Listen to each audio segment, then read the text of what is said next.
এই আবু লাহাবের স্ত্রী উম্মে জামিলা, তদানীন্তন সময়ে এই নেতা আবু লাহাবের স্ত্রী ছিল খুবই সুন্দরী। সেজন্য মক্কাবাসী আবু লাহাবের স্ত্রীর নাম দিয়েছিল উম্মে জামিলা, সুন্দরীদের মা। সুন্দরীদের আল্লাহর নবীর কাছে আল্লাহ রাব্বুল আলামিন কয়েকদিন ওহী বিরতি দিয়েছিলেন। 25 থেকে 30 দিনের মতো ওহী নাজিল হচ্ছে না। পথের মধ্যে আবু লাহাবের স্ত্রীর সাথে আল্লাহর নবীর দেখা। এই কাফের মহিলা উম্মে জামিলা নবীকে কষ্ট দেওয়ার জন্য বলে, মুহাম্মদ শুনলাম তোমার রব নাকি তোমাকে ছেড়ে দিয়েছে, তোমাকে বাদ দিয়েছে। নাউজুবিল্লাহ বলেন।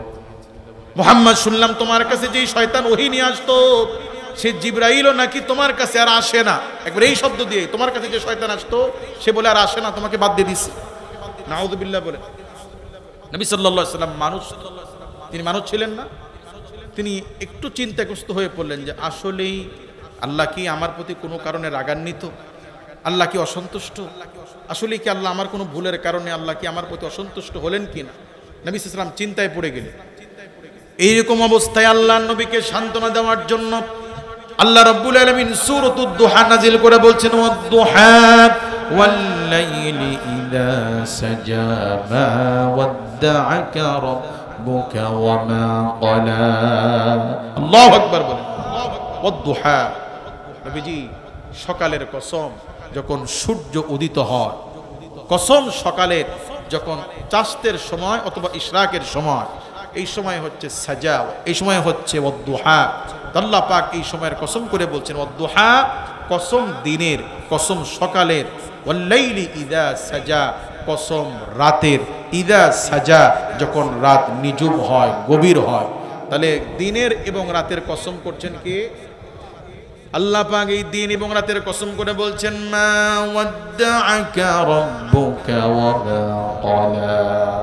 নবী এদের কথায় আপনি কষ্ট পাবেন না, এদের কথা ভেঙে পড়বেন না। মা ওয়াদ্দাআকা, আপনার রব আপনাকে ছেড়ে দেন নাই, আপনার প্রতি রাগান্বিত হন নাই, আপনার রব আপনাকে ছেড়ে দেয়নি। রাসূল এদের কথায় আপনি কষ্ট পাবেন না, মানসিক যন্ত্রণায় ভুগবেন না, টেনশন করবেন না। মা ওয়াদ্দাআকা রাব্বুকা ওয়া মা ক্বালা। রাসূল আপনার রব আপনার প্রতি রাগান্বিত হয় নাই, আপনাকে ছেড়েও দেন নাই। সুবহানাল্লাহ বলেন। পরে আয়াত আল্লাহ রাব্বুল আলামিন নবীকে সান্ত্বনা দিচ্ছেন, ওয়ালাল আখিরাতু খায়রুল লাকা মিনাল উলা।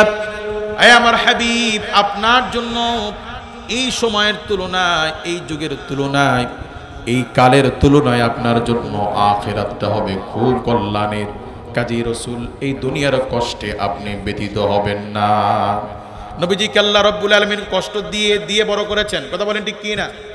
নবীজি এত কষ্ট করেছেন, আমরা কেউ তার এক বিংশু একটু নবীর মতো কষ্ট আমরা পাই নাই, কথা বলেন ঠিক কি না?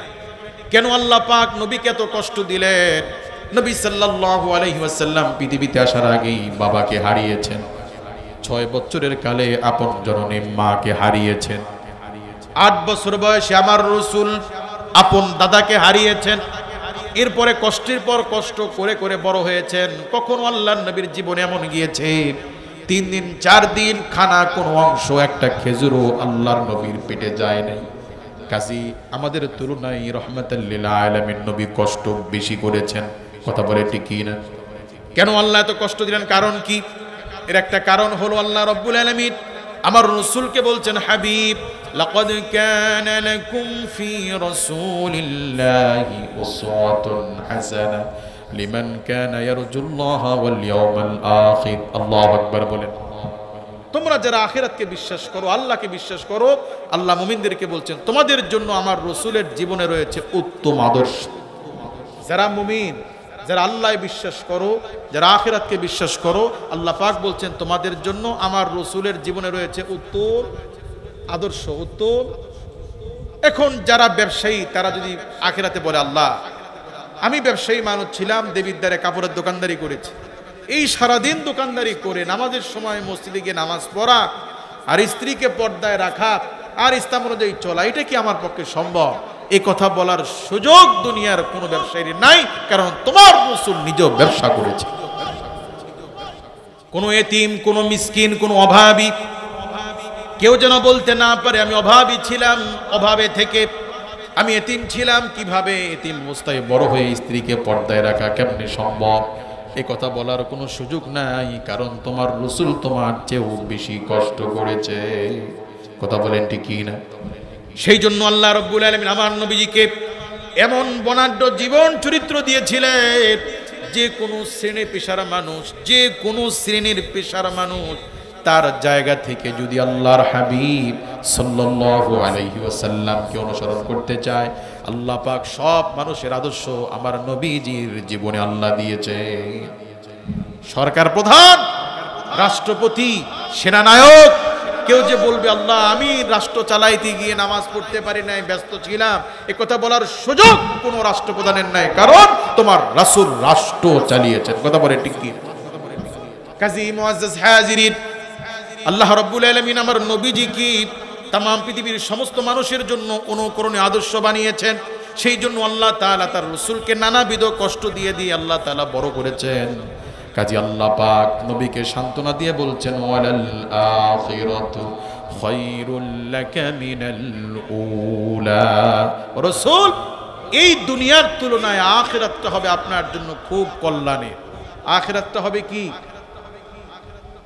আপনারা কি এই কথা বিশ্বাস করেন যে যদি নামাজ পড়ি, যদি যাকাত দিই, দেখতে মনে হয় সম্পদ কমে যায়, যদি হজে যাই মনে হয় দেখতে সম্পদ কমে যায়, কিন্তু একটু বর্তমান দৃষ্টিতে বাহ্যিক দৃষ্টিকোণ থেকে মনে হয় যে হজে গেলে সম্পদ একটু কমবে, জমি 1 শতক বেচা লাগবে, এটা আমাদের বর্তমান দৃষ্টিকোণ থেকে মনে হয় লস হচ্ছে। কিন্তু ওয়ালাল আখিরাতু খায়রুল লাকা মিনাল উলা, কেউ যদি আল্লাহর জন্য একটু স্যাক্রিফাইস করে, আল্লাহ পাক এই দুনিয়ার তুলনায় এই ভালো কাজের জাযা হিসেবে আখিরাতে আল্লাহ বড় নিয়ামত দান করবেন। সুবহানাল্লাহ বলেন। তাহলে আল্লাহ তাআলা রাসূলকে সান্ত্বনা দিয়ে বলছেন, হাবিব, এই দুনিয়ার কত কাফির মুশরিক কত আরাম করলো, কত সম্পদ ভোগ করলো, কত খাবার ভোগ করলো, অথচ আপনাকে আমি আল্লাহ কষ্ট দিয়ে দিয়ে বড় করছি। রাসূল ভেঙে পড়বেন না। ওয়ালাল আখিরাতু খায়রুল লাকা মিনাল উলা, এই দুনিয়ার তুলনায় আখিরাতটা হবে আপনার জন্য খুবই কল্যাণের। সুবহানাল্লাহ বলেন।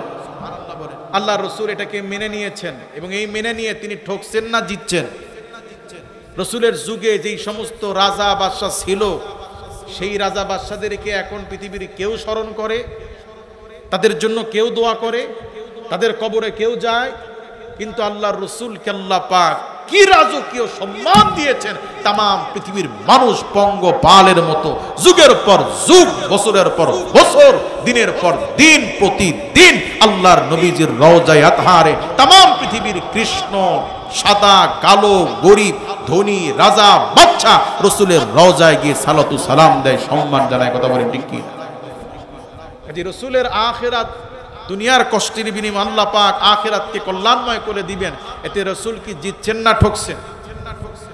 আম্মা জান আয়েশা রাদিয়াল্লাহু তাআলা আনহা বলেন, আম্মা জান আয়েশা রাদিয়াল্লাহু তাআলা আনহা বর্ণনা করেন, আল্লাহর রাসূল সাল্লাল্লাহু আলাইহি ওয়াসাল্লাম ইন্তিকালের দিন, ওফাতের পূর্ব মুহূর্তে যখন অসুস্থতার কারণে বারবার জ্ঞান হারাচ্ছিলেন, আবার জ্ঞান ফিরে পাচ্ছিলেন, এমত অবস্থায় আল্লাহর রাসূল আমি আয়েশাকে বললেন, আয়েশা, আমাদের ঘরে কয়টা স্বর্ণ মুদ্রা আছে? আমার দিকে খেয়াল করে। রাসূল করিম সাল্লাল্লাহু আলাইহি ওয়াসাল্লাম ইন্তিকালের পূর্ব মুহূর্ত, ইন্তিকালের আগে অসুস্থতার কারণে বারবার জ্ঞান হারাচ্ছিলেন, আবার জ্ঞান ফিরে পাচ্ছিলেন। এমত অবস্থায় আম্মা জান আয়েশা রাদিয়াল্লাহু তাআলা আনহা বলছেন, উম্মতেরা, তোমাদের রাসূল আমাকে জিজ্ঞেস করছেন, আয়েশা, আমাদের ঘরে কতটুকু সম্পদ আছে, কতটুকু অর্থ আছে? আমি বললাম, ইয়া রাসূলুল্লাহ, আমাদের ঘরে 7টা স্বর্ণ মুদ্রা আছে। বলুন কয়টা? 7টা। আল্লাহ তাআলা রাসূল বলছেন, আয়েশা, এগুলো দ্রুত দান করে দাও। কি করো? কোন সময় বলছেন? ইন্তিকালের আগে। ইন্তিকালের আম্মা জান উম্মাহাতুল মুমিনিন, আমাদের মা, নবীজির স্ত্রী, তাদের সংখ্যা ছিল 11টি। বলুন কতটি? রাসূল করিম সাল্লাল্লাহু আলাইহি ওয়াসাল্লাম জীবিত থাকা অবস্থায় রাসূলের 2জন স্ত্রী মারা যান। কয়জন স্ত্রী? একজন আমাদের প্রথম মা হযরতে খাদিজা বিনতে খুয়াইলিদ রাদিয়াল্লাহু তাআলা আনহা, আরেকজন জয়নাব বিনতে হুজাইমা রাদিয়াল্লাহু তাআলা আনহা। এই 2জন নবীজির স্ত্রী রাসূলের জীবিত থাকা অবস্থায় মারা গেছেন। আর আল্লাহর রাসূল যখন মারা যান, তখন আল্লাহর রাসূলের ঘরে স্টিল জীবিত কয়জন স্ত্রী ছিলেন? 9 জন। বলুন কয়জন? 9 জন স্ত্রী রেখে আল্লাহর রসুল ইন্তিকাল করছেন। ঘরে জমা আছে কয়টা স্বর্ণ মুদ্রা? স্বর্ণ মুদ্রা বলতে এই যে গহনা টনা এগুলো না, মানে আমরা যেরকম অর্থ টাকা গণনা করি, তা আগের ওই সময় স্বর্ণ মুদ্রা ছিল যেটা দিয়ে তারা বিনিময় করত। তার মানে 7টা অর্থ আছে, 7টা পয়সা আছে। আর ঘরে স্ত্রী জীবিত আছে কয়জন? 9 জন। নবী সাল্লাল্লাহু আলাইহি ওয়াসাল্লাম যখন মারা যাচ্ছেন তখন আমাদের কনিষ্ঠ মা, আমাদের মা আয়েশা রাদিয়াল্লাহু তাআলা আনহার বয়স মাত্র 18 বছর। রসুল যখন মারা যাচ্ছেন, ইন্তিকাল করছেন, আল্লাহর দিদারে যাচ্ছেন, তখন আমাদের মার বয়স কত? আয়েশাদের বয়স কত? 18 বছর বয়স। মানে কি পুরো একটা জিন্দেগি তার পরে আছে। কথা বলেন ঠিক কি না? আমাদের দেশে 18 বছর আগে মেয়েরা বিয়েই করতে পারে না, মেয়েদেরকে বিয়েই দেওয়া হয় না, বিয়ে দিতে গেলে অপরাধ হিসেবে গণ্য করা হয়। আল্লাহর রসুল যখন মারা যাচ্ছেন, ইন্তিকাল করছেন, আল্লাহ দিদারে যাচ্ছেন, তখন আল্লাহ তাআলার রসুলের স্ত্রী আমাদের মা আয়েশা রাদিয়াল্লাহু তাআলা আনহার বয়স মাত্র 18 বছর। আমাদের স্ত্রীরা আমাদের মৃত্যুর পরে আরেকজনের সাথে ইদ্যত পালন শেষ করার পরে বিয়ে বসতে পারে, সুযোগ আছে না নাই? কথা বলেন আছে না নাই? কিন্তু নবীদের স্ত্রী উম্মাহাতুল মুমিনিন, তারা এই উম্মতের মা, নবীদের স্ত্রীদেরকে উম্মতের জন্য বিবাহ করা হারাম। আমরা মারা গেলে আমাদের স্ত্রীরা আবার দ্বিতীয় বিবাহ বসার সুযোগ আছে, কিন্তু আল্লাহর রসুলের ইন্তিকালের পরে নবীজির যে 9 জন স্ত্রী জীবিত ছিল, এই উম্মতের পক্ষে তাদেরকে বিয়ে করা হারাম। কাজী তাদেরকে এইভাবেই জীবন পার করতে হবে। কথা বলেন ঠিক কি না? অথচ আল্লাহর রসুল 18 বছরের স্ত্রী আয়েশা রাদিয়াল্লাহু তাআলা আনহাকে রেখে আল্লাহর সাক্ষাতে চলে যাচ্ছেন। ঘরে 9 জন স্ত্রী, অথচ মাত্র 7টা স্বর্ণ মুদ্রা ঘরে আছে। আল্লাহর হাবিব ইন্তিকালের আগে আমাদের মা আয়েশা রাদিয়াল্লাহু তাআলা আনহাকে বলছেন, আয়েশা, এই স্বর্ণ মুদ্রাকে আল্লাহর রাস্তায় তুমি দান করে দাও। নবীজি জ্ঞান হারাচ্ছেন, আবার জ্ঞান ফিরে পাচ্ছেন। আম্মা জান আয়েশা রাদিয়াল্লাহু তাআলা আনহা বলেন, আমরা রাসূলকে নিয়ে ব্যস্ত হয়ে পড়লাম। আবার জ্ঞান ফিরে পাওয়ার পরে আমাকে জিজ্ঞেস করলেন, আয়েশা, আমি যে দান করতে বলেছিলাম ওই স্বর্ণ মুদ্রাগুলো কি দান করেছো? আমি বললাম, ইয়া রাসূলুল্লাহ, ইয়া হাবিবাল্লাহ, এখনো দান করতে পারি নাই। আল্লাহর নবী বললেন, আয়েশা, তুমি কি চাও আমি মুহাম্মাদুর রাসূলুল্লাহ সাল্লাল্লাহু আলাইহি ওয়াসাল্লাম আল্লাহর সাথে দিদারে যাই, এই দুনিয়ার 7টা স্বর্ণ মুদ্রা নিয়ে আল্লাহর কাছে যাই? তুমি কি এটা পছন্দ করো? আম্মা জান আয়েশা রাদিয়াল্লাহু তাআলা আনহা বলেন, সাথে সাথে আমি স্বর্ণ মুদ্রাগুলো দান করে দিলাম। একজনের মাধ্যমে আমি দান করে দেওয়ার জন্য দায়িত্ব দিলাম। আল্লাহু আকবার বলেন। কি পরিমাণ দুনিয়া বিমুখ আর কি পরিমাণ আখিরাতের প্রত্যাশী হলে, কি পরিমাণ আল্লাহর সন্তুষ্টি অর্জনের টার্গেট হলে ইন্তিকালের আগে 9 জন জীবিত স্ত্রী আল্লাহর রাসূল রেখে যাচ্ছেন, একটা স্বর্ণ মুদ্রাও স্ত্রীদের জন্য জমা রেখে যাচ্ছেন না, বরং তাদের জিম্মাদারিত্ব, দায়িত্ব তিনি আল্লাহর হাতে দিয়ে যাচ্ছেন। পরিচালিত করবেন কে? সম্পদ রেখে গেলাম, আল্লাহ যদি চায় এগুলো 10 বছরের মধ্যে রোগ দিয়া, বিপদ দিয়া সব ধ্বংস করে দিতে পারেন কি পারেন? আমাদের ঈমান, আমাদের তাওয়াক্কুল আল্লাহর প্রতি নয়, আমাদের তাওয়াক্কুল সম্পদের উপর। কথা বলেন। আমরা মনে করি সম্পদে খাওয়া, এই জন্য আমাদের তাওয়াক্কুল আল্লাহর প্রতি না। তাওয়াক্কুল কার প্রতি? এক লোক শুনছে যে শবে বরাতের রাত্রে বান্দা দোয়া করলে, নামাজ পড়ে দোয়া করলে আল্লাহ দোয়া কবুল করে। এক লোক এই ওয়াজ শোনার পরে শবে বরাতের রাত্রে বাহির থেকে এক কোদাল মাটি তুলে, কোদাল সহ মসজিদের গেটের কাছে রেখে ওযু করে মসজিদে ঢুকছে। 2 রাকাত করে নামাজ পড়ে আর দোয়া করে, আল্লাহ, ওই যে কোদালে মাটি রাখছি, শুনছি শবে বরাতের রাত্রে দোয়া কবুল হয়, আল্লাহ তুমি কোদালের মাটিতে তুমি স্বর্ণ বানায় দাও। কোদালের মাটিতে কি বানায় দাও? স্বর্ণ বানায় দাও। মুআজ্জাজ হাজিরিন, তো 2 রাকাত নামাজ পড়ে এই দোয়া করে, 2 রাকাত নামাজ পড়ে এই দোয়া করে। তো এই লোকের এই দৃশ্য দেখে একজন গিয়ে বলছে, ভাই তুমি কি দোয়া করো? বলে, আমি দোয়া করি যে আল্লাহ আমার ওই যে কোদালের মাটি তুমি স্বর্ণ বানায় দাও। বলে, স্বর্ণ বানায় দিলে কি হবে? বলে, স্বর্ণ বানায় দিলে আমি ভালো থাকবো, ভালো খাইতে পারবো, ভালো বিল্ডিং করতে পারবো। বলে, ভাই তুমি স্বর্ণ কেন চাও? তুমি যেই জিনিসের জন্য স্বর্ণ চাচ্ছ সরাসরি ওই জিনিসটা আল্লাহর কাছে চাও। তুমি কেন মনে করো যে স্বর্ণ হলে তুমি ভালো খাইতে পারবা, স্বর্ণ ওটা করে দিলে তুমি ভালো থাকতে পারবা? এটা কেন দোয়া করো? এই দোয়া না করে বরং ওইটাই আল্লাহর কাছে চাও যে আল্লাহ আমাকে ভালো খাওয়াও, আল্লাহ আমাকে ভালো রাখো। কথা বলেন ঠিক কিনা? তাহলে আমাদের তাওয়াক্কুলটা কোথায়? আল্লাহর প্রতি না হয়ে দুনিয়ার সম্পদের প্রতি। কথা বলেন ঠিক কিনা? সেই জন্য নবী সাল্লাল্লাহু আলাইহি ওয়াসাল্লাম, যিনি ইন্তিকালের পূর্ব মুহূর্ত আমাদের 9 জন মায়ের দায়িত্ব আল্লাহর হাতে রেখে তার ঘরে যে 7টি স্বর্ণ মুদ্রা ছিল, আল্লাহর রাসূল 7টি স্বর্ণ মুদ্রা আল্লাহর রাহে দান করে খালি হাতে আল্লাহর কাছে যেতে চান। কেন? ওয়ালাল আখিরাতু খায়রুল লাকা মিনাল উলা। কাজী আমাদেরকে আখিরাতের ফিকির করা দরকার আছে না নাই? আল্লাহ পাক আমাদেরকে আখিরাতের ফিকির করার তৌফিক দান করুন। পরে আয়াতে আল্লাহ পাক রাসূলকে সান্ত্বনা দিয়ে বলছেন, ওয়ালা সাউফা ইউতিকা রাব্বুকা ফাতারদা। ও রাসূল, এই যে আপনি কষ্ট করছেন, ওরা আপনাকে কষ্ট দিচ্ছে, কষ্টের পর কষ্ট অতিক্রম আপনি করছেন, ওয়ালা সাউফা ইউতিকা রাব্বুকা ফাতারদা, আপনার রব আপনাকে অচিরেই এত দিবেন ও রাসূল আপনি খুশি হয়ে যাবেন। আল্লাহু আকবার বলেন। হাসরের মাঠে আল্লাহ রাব্বুল আলামিন যখন ঘোষণা করবেন লিমানিল মুলকুল ইয়াউম, হাসরের মাঠে আল্লাহ রাব্বুল আলামিন ধমক দিয়ে বলবেন লিমানিল মুলকুল ইয়াউম, আজকের দিনের রাজত্ব কার? কোথায় জালিমের গোষ্ঠীগুলো? কোথায় সেই ক্ষমতাবান দাবিদাররা? কোথায়? লিমানিল মুলকুল ইয়াউম, আজকের এই দিনের রাজত্ব কার?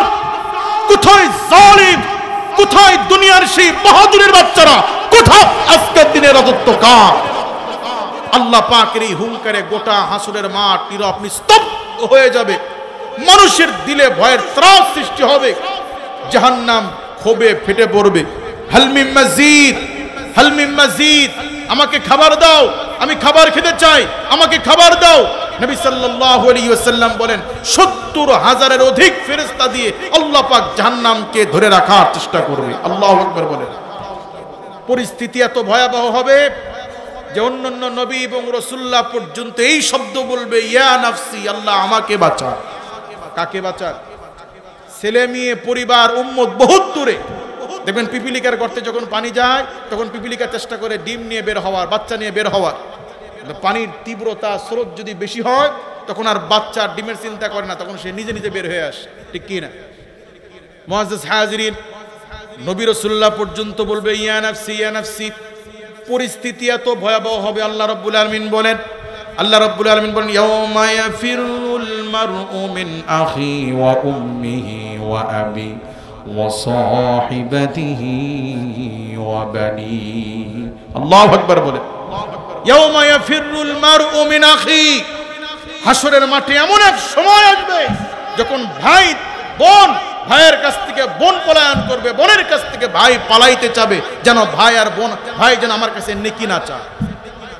ওয়া উম্মিহি ওয়া আবি, মা সন্তানের কাছ থেকে, বাবা তার সন্তানের কাছ থেকে পলায়ন করতে চাবে। ওয়া সাহিবাতিহি ওয়া বানি, স্ত্রী এবং সন্তানরাও পলায়ন করার চেষ্টা করবে, দেখা হলেও অস্বীকার করবে। কে তুমি? আমি তো তোমাকে চিনি না। কিসের সন্তান? আমি তো বিয়েই করি নাই। নাউযুবিল্লাহ বলেন। ভয়াবহ পরিস্থিতি যখন এমন হবে, ওই সময় একজন ব্যক্তি, একজন রাসূল মিজানের পাল্লায় ফুল সিরাতের গোড়ায় গিয়ে রব্বি হাবলি ইয়া উম্মতি, আল্লাহ আমার উম্মতকে আপনি বাঁচান। আল্লাহু আকবার বলেন। এই দুনিয়াতে মা বাবা আপন, কিন্তু তাদের চেয়ে হাজার হাজার কোটি গুণ, অগণিত বেশি আমাদেরকে মুহাব্বত করেন আমাদের প্রাণের রাসূল এবং আমাদের আল্লাহ। মার চেয়ে, বাবার চেয়ে আমাদেরকে বেশি মুহাব্বত করেন আল্লাহ এবং তার রাসূল। কথা বলেন ঠিক কি না? অনেক সময় সন্তানরা বাবা মা ছাড়া বিয়ে করতে চাইলে বাপ মা ত্যায্য করে দেয়, বাড়ি থেকে বের করে দেয়। ঘটনা আছে না নাই? স্বার্থে আঘাত লাগলে বলে তোকে চিনি না। বাপ সন্তানের সম্পর্ক অনেক সময় নষ্ট হয় কি হয় না? এই উম্মত এত গুনাহ করেছে, এত গুনাহ করে, এত সীমা লঙ্ঘন করে, আল্লাহ তাআলার রাসূল কোন উম্মতের ক্ষেত্রে বলবেন না আল্লাহ ওরে জাহান্নামে দেন, ও কেন কথা শুনলো না, কেন নামাজ পড়লো না, কেন তারিকাত পড়লো না, দেন জাহান্নামে। এই কথা কি আল্লাহ রাসূল বলবেন? আল্লাহর রাসূল উম্মতের প্রতি কত দরদি। নবী সাল্লাল্লাহু আলাইহি ওয়াসাল্লাম রমাদান মাসে মসজিদে নামাজ পড়ছেন, তারাবির নামাজ পড়ছেন, নফল নামাজ পড়ছেন। সাহাবায়ে কেরাম রাসূলের দেখা দেখে রাসূলের পেছনে পেছনে এসে সাহাবায়ে কেরাম নামাজ পড়তে লাগলেন। আল্লাহর রাসূল বললেন, তোমরা এভাবে আমার পেছনে তারাবি পড়িও না। আল্লাহ রসুল নিজে মসজিদ ছেড়ে দিয়ে ঘরে নামাজ পড়তে লাগলেন। আল্লাহু আকবার বলেন। কেন সাহাবায়ে কেরাম কেন করলেন? এই জন্য নিষেধ করেছেন যে আল্লাহ পাক যদি আমার উম্মতের জন্য যদি বাধ্যতামূলক ওয়াজিব করে দেন, আমার উম্মতের কষ্ট হবে। আল্লাহু আকবার বলেন। কাজে উম্মতের যেন কষ্ট না হয়, এই জন্য আল্লাহর হাবিব রাহমাতাল লিল আলামিন নবী তাহাজ্জুদ তারাবির নামাজ নিজে ঘরে পড়তে লাগলেন। আল্লাহ নবীর ইন্তিকালের পরে সাহাবায়ে কেরাম আবার মসজিদে আসা শুরু করলেন, কারণ তখন তার ওয়াজিব হওয়ার, ফরজ হওয়ার কোনো সুযোগ নাই, যেহেতু আল্লাহর রাসূল আল্লাহ দিদারে গেছেন। কথা বলে ঠিক কি না? আল্লাহর নবী উম্মতের মায়ায় মেরাজ থেকে যখন আল্লাহ পাক নামাজ দিয়েছিলেন, আল্লাহর রাসূল নামতেছিলেন চতুর্থ আসমানে, মুসা আলাইহিস সালাতু ওয়াস সালাম সাথে দেখা বলে, আল্লাহর হাবিব আল্লাহ পাক কি দিয়েছেন আপনার উম্মতের জন্য? রাহমাতাল লিল আলামিন। বলেন আল্লাহ পাক আমার উম্মতের জন্য 50 ওয়াক্ত নামাজ দিয়েছেন। কয় ওয়াক্ত? বলে আল্লাহর হাবিব আপনার উম্মত পারবে না, আপনি আবার যান। নবীজি আবার গেলেন, আল্লাহ আমার উম্মতের কষ্ট হবে, কমায় দেন। আল্লাহ পাক নবীজির দরখাস্তের কারণে 10 কমায় 40, আবার গেলেন, ইয়া রব্বুল আলামিন উম্মতের কষ্ট হবে, কমায় দেন। এভাবে কমাইতে কমাইতে আল্লাহর হাবিব সাল্লাল্লাহু আলাইহি ওয়াসাল্লাম 50 ওয়াক্ত থেকে নামাজ নিয়ে আসছেন 5 ওয়াক্তে। কত ওয়াক্তে? কাজী যে রাসূল উম্মতের কল্যাণে এত বিভোর ছিলেন, উম্মতের জন্য এত মায়া যে রাসূলের, সেই রাসূলের প্রতি কৃতজ্ঞতা, সেই রাসূলকে মুহাব্বত করার দরকার আমাদের আছে না নাই? কাজী আল্লাহ রাব্বুল আলামিন আমাদেরকে ওই রাসূলের প্রতি দয়ার কারণে আল্লাহ পাক আমাদেরকেও রাসূলের অনুগত হওয়ার, রাসূলকে মুহাব্বত করার তৌফিক আল্লাহ আমাদেরকেও দান করুন। তাহলে আমাদের কঠিন সময়ে হাসরের মাঠে মা পলায় যাবে, বাপ পলাইতে যাবে, ভাই পলাইতে যাবে, ওই কঠিন সময় আমার রাসূল আল্লাহর দরবারে সিজদায় পড়ে কাঁদবেন, আল্লাহ রব্বি হাবলি ইয়া উম্মতি, আল্লাহ আমার উম্মতকে মাফ করে দেন। হাদিস সাক্ষী ওই সময় আল্লাহ পাক বলবেন, ইয়া মুহাম্মদ ইরফা রাসাকা, ও আমার রাসূল আপনি মাথা উঠান, সুপারিশ করুন, ইশফা তুশাফা, আজকের দিনে আমি আপনাকে নিরাশ করব না, আপনি সুপারিশ করুন, করতে থাকুন, আমি আল্লাহ কবুল করব। আল্লাহু আকবার বলেন। হাদিস সাক্ষী আল্লাহ তাআলা রাসূলের কারণে আল্লাহ পাক বারবার রাসূলের সুপারিশ কবুল করে আল্লাহ পাক বিভিন্ন ক্যাটাগরিতে এই উম্মতকে আল্লাহ নাজাত দিয়ে দিবেন। কিছু উম্মতকে আল্লাহ পাক মিজানের পাল্লায় আমল উঠাবেন না, বিনা হিসেবে মাফ করে দিবেন। বিভিন্ন কারণে আল্লাহ পাক মাফ করতে থাকবেন। নবীজি বারবার বলবেন, আল্লাহ ওই যে এখনো কিছু জাহান্নামী আমার উম্মত দেখা যায় যারা মানুষ খুন করছে, জুলুম করছে। এইভাবে বিভিন্ন ক্যাটাগরিতে আল্লাহ পাকের রাসূল সুপারিশ করবেন, আল্লাহ পাক জান গ্যারান্টি। রাসূল কাঁদবে, ইয়া আল্লাহ আমার ওই যে আরো উম্মত আছে, জান নিয়ে যান। আল্লাহ এখনো কিছু আছে যার অন্তরে লা ইলাহা ইল্লাল্লাহ, মাফ নিয়ে যান। কোনো আমল নাই, শুধু কালেমার স্বীকৃতি দিয়েছে, নিয়ে যান, বের করে জাহান্নাম থেকে নিয়ে যান। আল্লাহু আকবার বলেন। আল্লাহ কিছু সামান্য কিছু আছে, নিয়ে যান। যাররা পরিমাণ ঈমান আছে, কোনো আমল নাই, যাররা পরিমাণ ঈমান আছে, নিয়ে যান। মানে রাসূল চাবে আল্লাহ দিবে, রাসূল চাবে আল্লাহ দিবে, মানে নিতে নিতে এমন অবস্থা হবে, ওয়ালা সাউফা ইউতিকা রাব্বুকা ফাতারদা, রাসূল আপনার রব আপনাকে এত দিবেন আপনি খুশি হয়ে যাবেন। আল্লাহু আকবার বলেন। কাজী সে রাসূলের উম্মত হতে পারে আমরা খুশি না বেজার? সে রাসূলকে মহব্বত করার দরকার আছে না নাই? আল্লাহ পাক আমাদেরকে রাসূলের পথে চলার জন্য, আল্লাহ ওয়ালাদের পথ ধরে, আল্লাহ ওয়ালাদের শেখানো পথ ধরে ইলমে শরিয়া, ইলমে মারিফা দুইটা অর্জন করে আল্লাহ ওয়ালাদের সোহবতে থেকে, আল্লাহ ওয়ালাদের হাতে বায়াত হয়ে আল্লাহ আমাদেরকে জান্নাতের পথকে সহজ করে দিন, আমরা বলি আমিন। আল্লাহ পাক আজকের মাহফিলকে কবুল করুন। সেই সাথে মাহফিল সংশ্লিষ্ট দীর্ঘ 63 বছরে যারা মাহফিলের জন্য শ্রম দিয়েছেন, কষ্ট করেছেন, আল্লাহ পাক সকলকেই জান্নাতের আলা মাকাম নসিব করুন এবং এই মাহফিলকে আল্লাহ পাক যেন কিয়ামত পর্যন্ত দায়েম ও কায়েম রাখেন, আমরা বলি আমিন। সেই সাথে আজ থেকে 100 বছর পরে আমরা থাকবো না, আপনারা থাকবেন না, কিন্তু মরহুম আব্দুল কাদের মাস্টার সাহেবের উত্তরসূরিরা থাকবে। এই মাহফিল হবে, আল্লাহ পাক ওই দিনের জন্য আমাদেরকে মাহফিলের ওসিলায় যেন মাফ করেন। আজকের এই মাহফিলের ওসিলায় আল্লাহ পাক হুজুরের নেক হায়াত দারাজ করুন। হুজুর কষ্ট দিয়েছি, মাফ করে দিবেন। আল্লাহ তাআলা আজকের এই মাহফিলকে কবুল করে আমাদের সবাইকে মাফ করুন।